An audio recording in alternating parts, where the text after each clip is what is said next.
മറ്റൊരു പ്രധാനപ്പെട്ട വാർത്തയിലേക്കാണ്. കാസർഗോഡ് ഏരിയാലിൽ 3 വയസ്സുകാരൻ കിണറ്റിൽ വീണ് ദാരുണാന്ത്യം. കുളങ്കരയിലെ ഇക്ബാലിന്റെയും നുസൈബയുടെയും മകൻ മുഹമ്മദ് സാലിയാണ് മരിച്ചത്. 3 വയസ്സുകാരനാണ് മുഹമ്മദ് സാലിയാണ് കിണറ്റിൽ വീണ് മരിച്ചിരിക്കുന്നത്.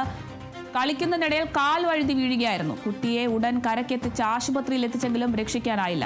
മൃതദേഹം കാസർഗോഡ് ജനറൽ ആശുപത്രി മോർച്ചറിയിലേക്ക് മാറ്റിയിട്ടുണ്ട്. 3 വയസ്സുകാരനാണ് കിണറ്റിൽ വീണ് മരിച്ചിരിക്കുന്നത്. കാസർഗോഡാണ് ഇത്തരത്തിലൊരു ദാരുണ സംഭവം ഉണ്ടായിരിക്കുന്നത്. കാസർഗോഡ് ഏരിയയിലാണ് 3 വയസ്സുകാരൻ കിണറ്റിൽ വീണ് മരിച്ചിരിക്കുന്നത്.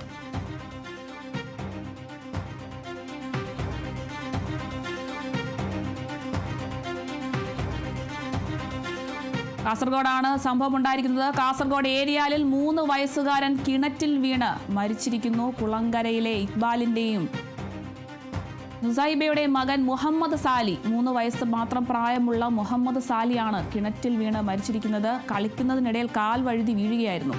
കുട്ടിയെ ഉടൻ കരക്കെത്തിച്ച് ആശുപത്രിയിൽ എത്തിച്ചെങ്കിലും രക്ഷിക്കാനായില്ല. മൃതദേഹം കാസർഗോഡ് ജനറൽ ആശുപത്രി മോർച്ചറിയിലേക്ക് മാറ്റിയിട്ടുണ്ട്. കിണറ്റിൽ വീണാണ് കുഞ്ഞ് മരിച്ചിരിക്കുന്നത്. 3 വയസ്സ് മാത്രമേ കുഞ്ഞിന് പ്രായമുള്ളൂ. ഇക്ബാലിന്റെയും നുസൈബയുടെയും മകനാണ് മുഹമ്മദ് സാലി. കാസർഗോഡാണ് ഇത്തരത്തിലൊരു ദാരുണ സംഭവം ഉണ്ടായിരിക്കുന്നത്.